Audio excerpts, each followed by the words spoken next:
Human sa election period, miarang kada pagbalik ang pagbaligya sa 20 pesos matag kilo nga bugas, sugod ni adtong Martes, Mayo 13, 2025 sa pipila ka mga local government units dinhi sa Sugbo. Kahinumduman nga temporaryo kini nga gihunong tungod sa pagtuman sa lagda sa Commission on Elections.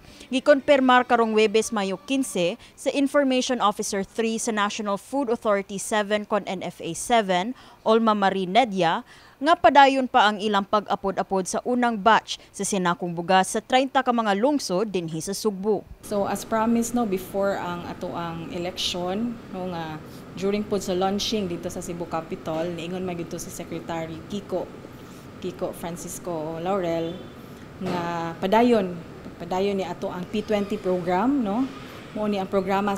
So malipayon ta nga ni-resume na ang pagkuha sa ato ang mga LGUs sa ilang allocation para po maapod-apod na nila ang kini nga barato nga bugas. Nagkanayon si Nedia nga sa 11,000 kasako nga bugas sa unang shipment ni adtong buwan sa Abril, ana sa kapin 5,000 kasako sa bugas ang nahatag na sa nagkadaiyang LGU sa Sugbo. Samtang, anaapay kapin 5,000 ka mga sako ang nahibilin sa ilang warehouse. Gawas ni ini, madugangan pa ang supply sa maong bugas dinhi sa Sugbo, tungod anaapay moabot nga 35,000 ka mga sako sa bugas karong adlaw.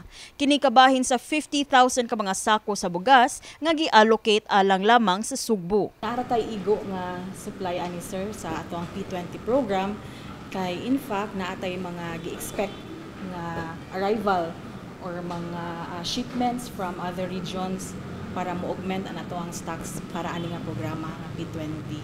Tungod doon na pa'y nahibilin nga supply gikan sa first batch sa NFA rice, nagpaabot pa ang NFA 7 sa sunod nga lakang kabahin sa 35,000 kasako nga bugas, ilabi na nga wala pa kini nabayran. Magpaabot sab sila sa koordinasyon sa provincial government. Ilabi na nga gitakda ng mukanaog sa pwesto si incumbent Governor Gwendolyn Garcia nga maoy nangulo sa implementasyon sa programa.